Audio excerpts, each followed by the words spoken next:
That would have been terrible. All right, so can you guys see my screen? Yes. Yes. Awesome.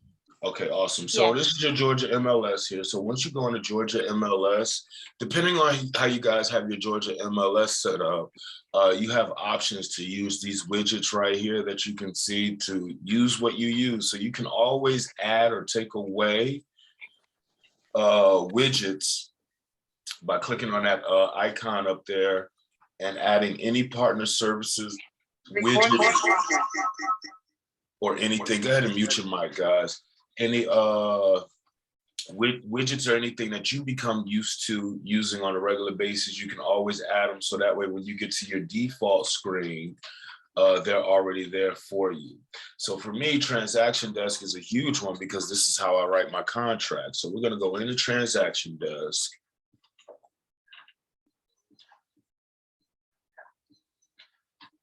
And allow that to load there. And I think I might want to turn my camera off to give me some more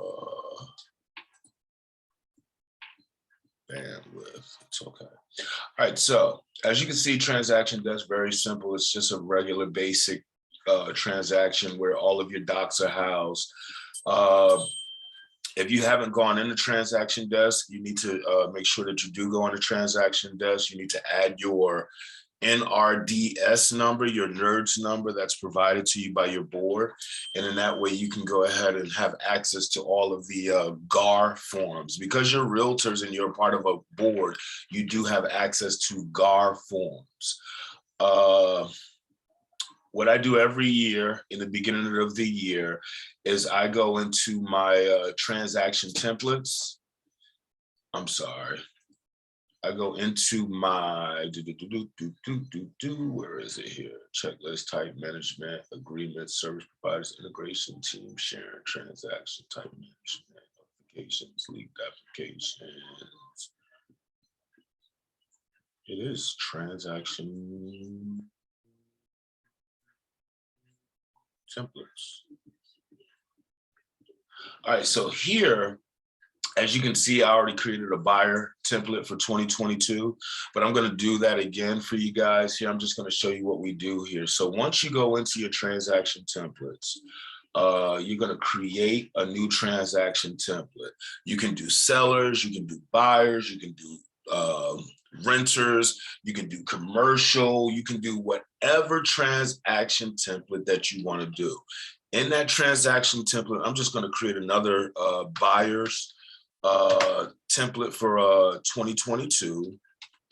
I'll come back and delete it later. So let's say buyers template 2022.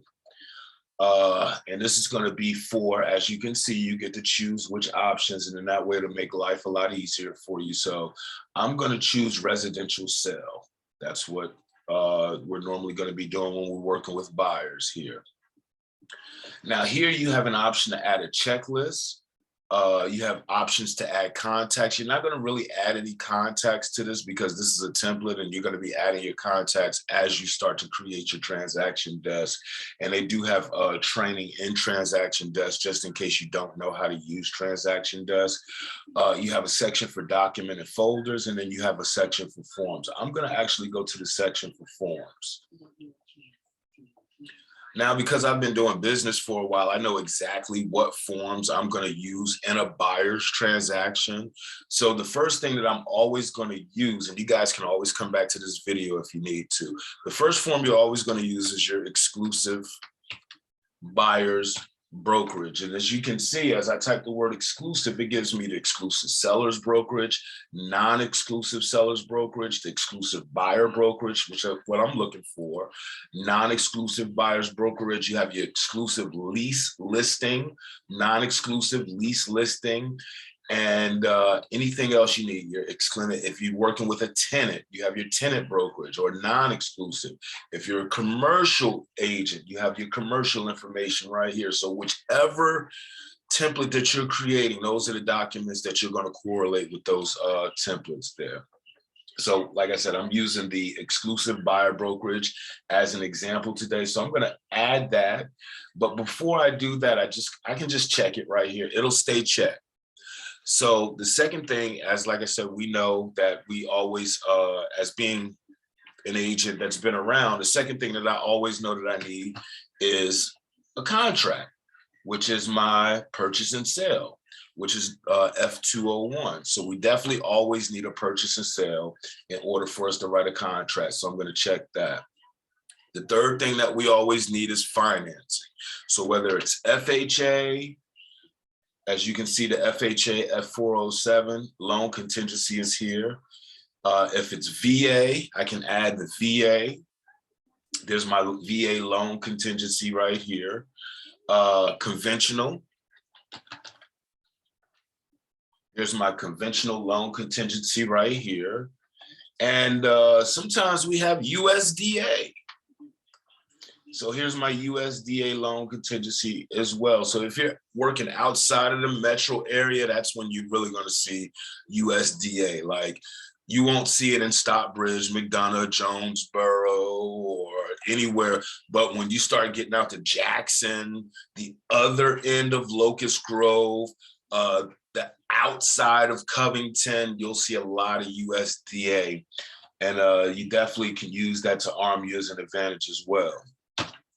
Now, also, once you become familiar with your contracts, if you've done your contracts class, you know that you have pamphlets that you should be providing, and I say must provide, to all of your clients. So those pamphlets are always referenced as CF. Let me make sure I got it here. What to do. I'm just going to do what to do. Okay, so all your pamphlets are labeled with this, they all start off with a CB. So you have your ABCs of buyer agency, your lead-based paint, your mold pamphlet, your EPA home and seller guide to radon, protect yourself when buying a property, real property, protect yourself, what to consider when buying, what to consider when buying a home in a condominium or a community with a home association. And these are all documents that you should be giving to your buyers. Don't necessarily have to have them to sign it, but these are the things that they should have, because these pamphlets are actually what you check mark in your exclusive listing agreement. Now, because I know that we don't hold earnest money as EXP, once you get a deal or whatever, EXP doesn't hold any earnest money. So we want the closing attorney to hold the earnest money. So we have two forms that we use for the attorney. We have the F510, which is the closing attorney acting as the of the earnest money. And then we have the F511. And the F511 is what the attorney signs to serve as the holder of the earnest money. Both of these two are always together. They're never separate. They're peanut butter and jelly. You need them both together in order to make that work for the attorney to hold that earnest money. So now, as you can see, I've got 20 documents already here. So what I'm going to do now is I'm going to add those documents to my transaction form. Now I have them all here set up: exclusive, buyer brokerage, purchase and sale, FHA, VA, conventional, USDA, and then I have all of the other documents that I need as well. And if you want, you can drag them to different places so that way they are in the position that you want. It's a very simple process. I like to put this up here up top as well, because I'm going to use that on a regular basis, because EXP doesn't hold earnest money. So we need that to be kind of up top when the layout comes. F510, and we'll put the F511 right below that. So now what your job is to do to make your life a whole lot easier is you're going to go into these documents from the template form. Once you're in the template form, this is your exclusive buyer's engagement. Hopefully you guys have read this at least 3, 4, 5 times already, and you kind of know it by the back of your hand, because these are the documents that you're going to use on a regular basis. And these are the 4 walls of the contract that binds everybody together, whether you're binding your client, or in the purchase and sale, you're binding the seller and the buyer together. So I'm not going to really go over it, but I know as a agency and brokerage, we don't do sub-agency as so you can automatically check that box because we know that we don't do sub-agency with EXP. Now we do have the option to do dual agency, so we're not going to check that box. And if your broker offers dual agency, your seller has to check either one of these boxes, whether they consent or don't consent. That's huge. This is actually new in the contracts changes class. So they have to consent whether or not they're going to go ahead and allow you to choose your option for dual agency, whether they want you to act as a dual agent on their behalf. The commission obligation, I'm not going to go into this, guys, because you guys should really be knowing your contracts right now. That's the most important thing, is that this is your bread and butter. This is what keeps you out of real estate jail. So you should be reading these at least. If you don't know them by heart, you need to get familiar with them. So our commission is 3%. And that tells the buyer that we're normally going to get paid 3%. Even if you go to a property and it's 2.75, 2.6%, you know that you're due 3%. You can have a conversation if you want your buyer to cover that gap or if you don't want to cover that gap. And a separate commission on lease. If they decide I'm running you around and you decide that you want to lease a property as opposed to purchase a property, then I'm going to charge you $500. And I need that payable upon signed lease agreement.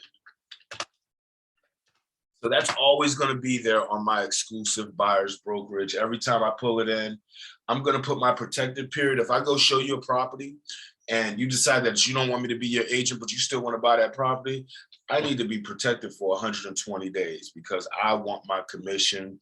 I've wasted my gas to go show you out and you decided that you didn't want to work with me anymore, but you still want to buy this house. I need to protect myself. And like I said, I'm not going to go into this, the agency brokerage. This is all your definitions and stuff like that. And if you do want more information about a contract, schedule your own personal time with me and we'll go ahead and get that. We'll talk about contracts, but EXP has contracts classes every week.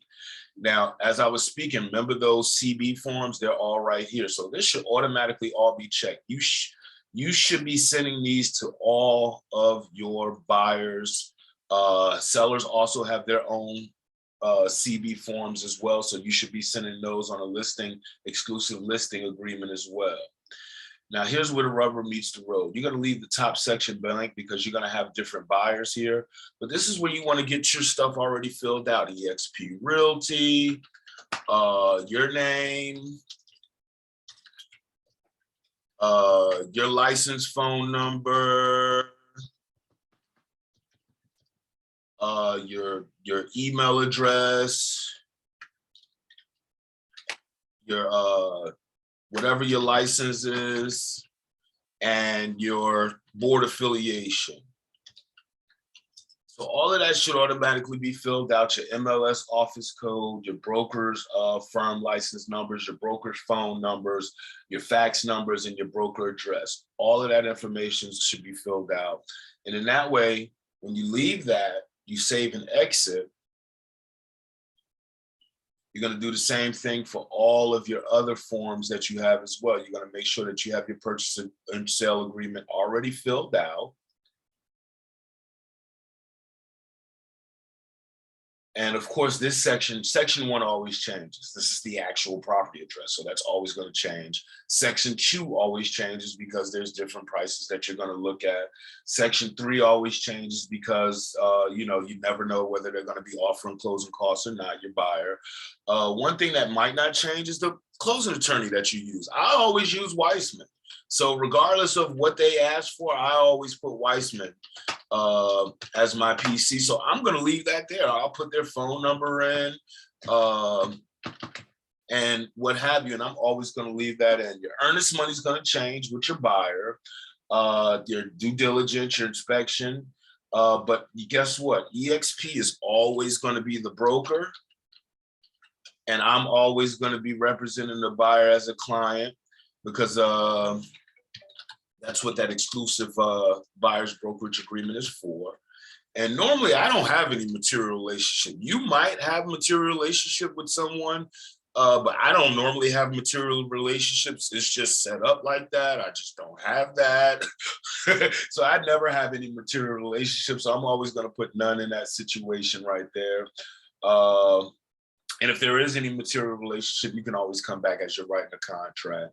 And then time limit's also going to change. And I'll go back down here as well, fill out all of this information in my section, the broker section. As you can see, since I put it on the exclusive, now it's on here automatically. And then I'm going to put my information, all of my contact information, and all of that information saves. Now, since I've already created a template, I'm going to let you guys kind of see how it automatically looks once I go in. So I'm going to go back home.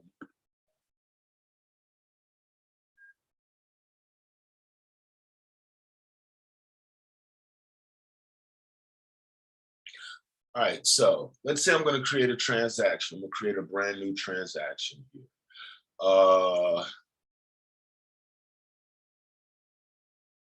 So I'm going to create a transaction. I'm going to, Retha, you're going to be my buyer.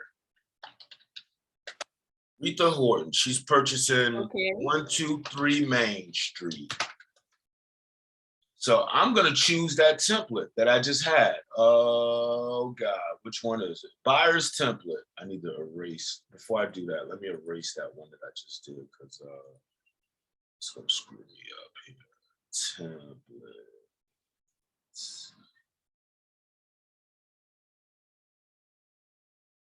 I should have put star next to it. Let me see it. Which one is it?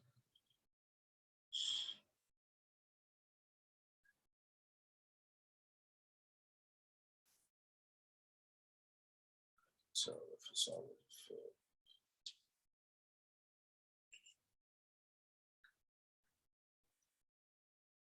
All right, so that's the good one. Already filled out. Okay, perfect.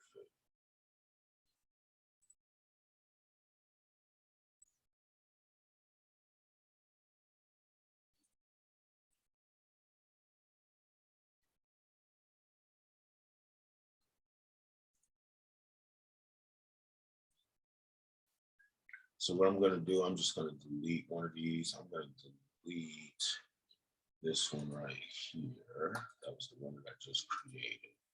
All right, so Rita, I'm going to go back to you here. I'm going to create a transaction.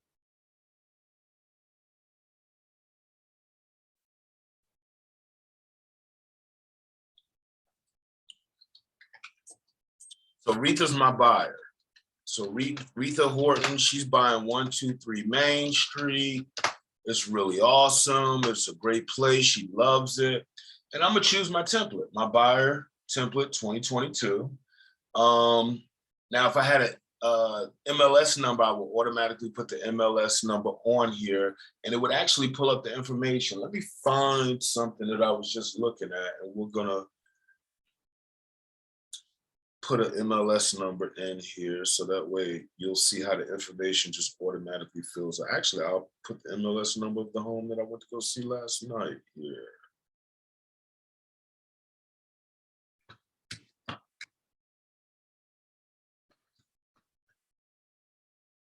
So we're the selling agent. So I'm gonna create a template off of this here.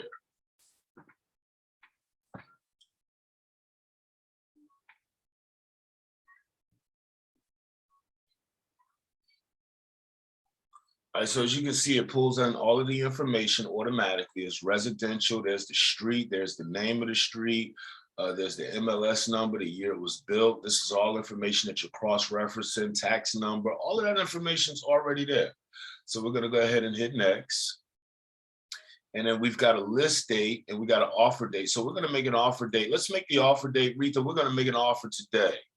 We want this property here. We're not going to give it an expiration date and we're not going to give it a closing date. We'll put that on the document itself there. Now we're going to actually add Retha to the file here. So you see my name's here. The other agent's name is already here because we pulled it in from the MLS. And of course, we're EXP. So we have our brokerage and then we have their brokerage. But we're going to add Retha.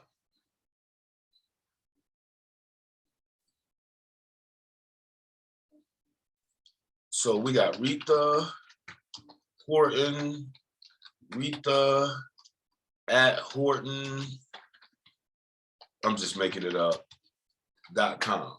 So now we have her email address in here. Oh, she's a buyer. We got to make sure she's a buyer, so that way it fills out in the buyer's field.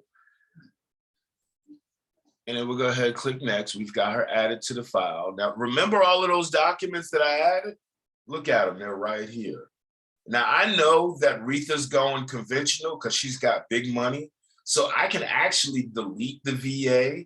I can delete anything else that FHA, I can delete all of that out. I'm not going to do it for the purpose of time right now, but then we're going to go ahead and go into the file. Now, once we go into the file, as you can see, it's already here. Here's our information. We've got everything in here. We've got a commission submission 3 days before. That's one of the checklist items that I added. So now when we go over to the forms, the only thing we have to do is we've already got her, let's say we've already got her to sign exclusive buyer's brokerage. We've got that done already. So the only thing we need to do now is we've got an offer date of today because we added that in.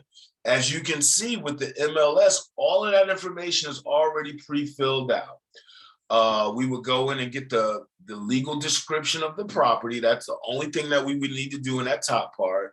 And then Rita says she's seen that the property was listed at $219. She says she really wants this property, so she's going to offer $230. She said that the seller doesn't have to pay any closing costs. She wants the property at the closing, and she said that she can close in 30 days. I'm so glad we had this conversation because Rita's going to be closing on my mom's birthday 2 days before her birthday. As you can see, I always ask for Weissman. That's my attorney of choice, so I added that in.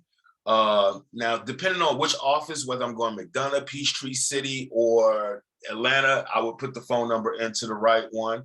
As you can see, the holder of the earnest money is already Weissman in there. Big Rita, she says she's got big money. She wants to give him 1% of the 1% of the purchase price of the home to give them their earnest money for, because she really wants this home. She says she's already got an inspector. She's going to use my inspector that I gave to her. So she only needs 5 days because he's going to come out there tomorrow if we go up under contract. And then all of this information is already filled out. Your EXP Realty, you representing the buyer as a client, your name. Only thing you have to do is add the other agent's contact information because that changed. I have no material relationship. If I want to put a time of the essence, this is when I will put the time of the essence. If I need any stipulations, any special steps, I will put any special steps. But the key is that this automatically filled out, this automatically filled out. And guess what? All of this information is already filled out. Boom, you just wrote a contract in 6 minutes because you went ahead and created your templates. You can do it for your seller. You can do it for your buyer, your renters, your commercial, whomever. So any questions on that?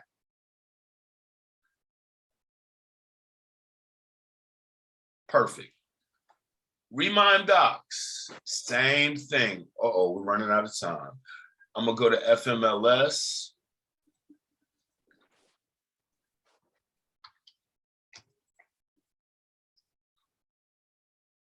I'm gonna get signed into FMLS.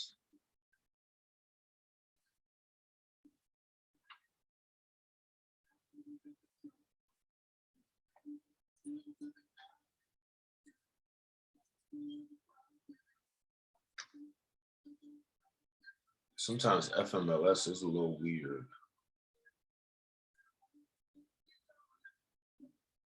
Now just let me in. That was so weird. Okay. So we're going to go into the products. We're going to go into Remind.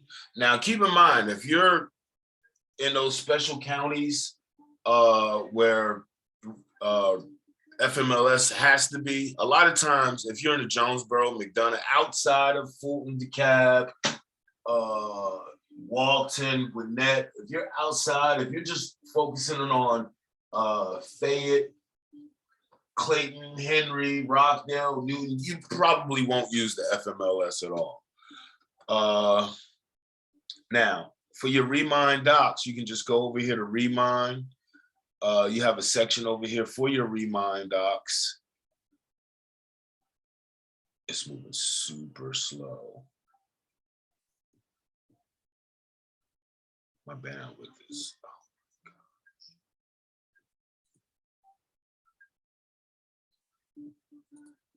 it is moving super slow. My apologies. All right, so once you go into Remind docs, it's going to be the same thing. You're going to create your templates. Maybe if I cut the camera off.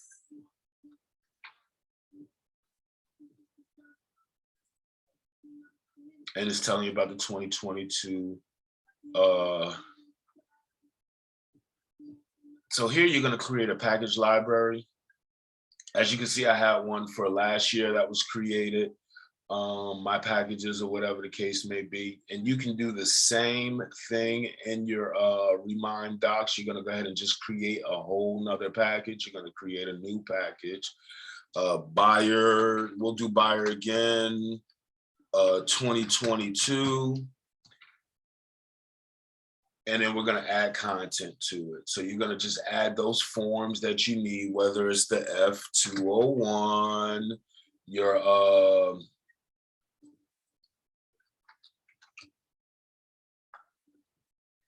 you have your, oh, wait a minute. It's looks like it's only got my RE doc. So I'll probably have to go back in here and put my nerds number back in here. But these are where you would actually pull your forms. And then you would go ahead and put them in. Here's the same thing. These are the RE forms, but I'm probably going to have to go back in and reinitialize my forms for FMLS, because I barely use FMLS because most of my stuff is outside of the FMLS form, but it's the same thing. You're going to go in, create another buyer's package, add your documents, save them. And in that way, when you come in, and you want to create a transaction, you'll already have that information in there. As you can see, I had everything in here from last year, the F511, F510 conventional loan, and all of it is the same. You customize it, you do whatever you want with it, and you just make sure that all of your information is already pre-filled out. And in that way, when you go in and write a contract, it's already there for you. eXp Realty, Darnell Ginyard, Atlanta Border Realtors. It's already there. It makes life that much easier. Any questions, guys? I did go over a little bit of time. Any questions? Nope, all good here on this end. But just a little off topic, just to give you a heads up, I'll go ahead and schedule a meeting tomorrow so we can go over through some questions that I have if it's cool with you. Awesome, sounds good. You've got my All I right. have a question. Yes. So once you create the form within FMLS or Georgia MLS, do you upload it to SkyScope after that, or? Absolutely, and that's the easy thing, because once you have it and you're in your SkySlope, all you have to do is just drag that file. So if I open up my, can you guys still see my screen? Yes. All right, so the easy thing is once you're in SkySlope, all you have to do, let's say because I always keep my forms in two different places. If you guys can see my screen, let me pull this over as well. I always keep my stuff kind of neatly organized because they say that we're supposed to keep our files for a minimum of 3 years, but I'm keeping it everywhere. So all of my clients that I ever worked with, I actually have a folder for all of my clients that I've ever worked with. And if I need to go in and grab a file and add it to SkySlope, like all of this, you see how it's kind of messy in here, but whatever. But if I need to add anything into, let's say if I need to add the F511, I just drag it, drop it, and put it in SkySlope, and boom, it's right there. Okay, gotcha. All right, thank you. You're welcome. Any other questions, guys?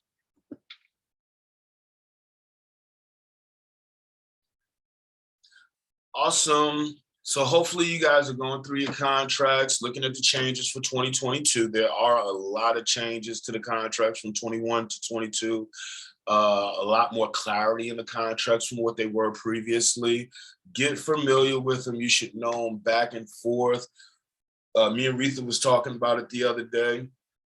Go through section 1, 2, 3, then go to the definitions. Each contract has, all your contracts have a definition page. If you don't recall, read that section, go to the definition on the next page. Read another section, go to the definition on that page.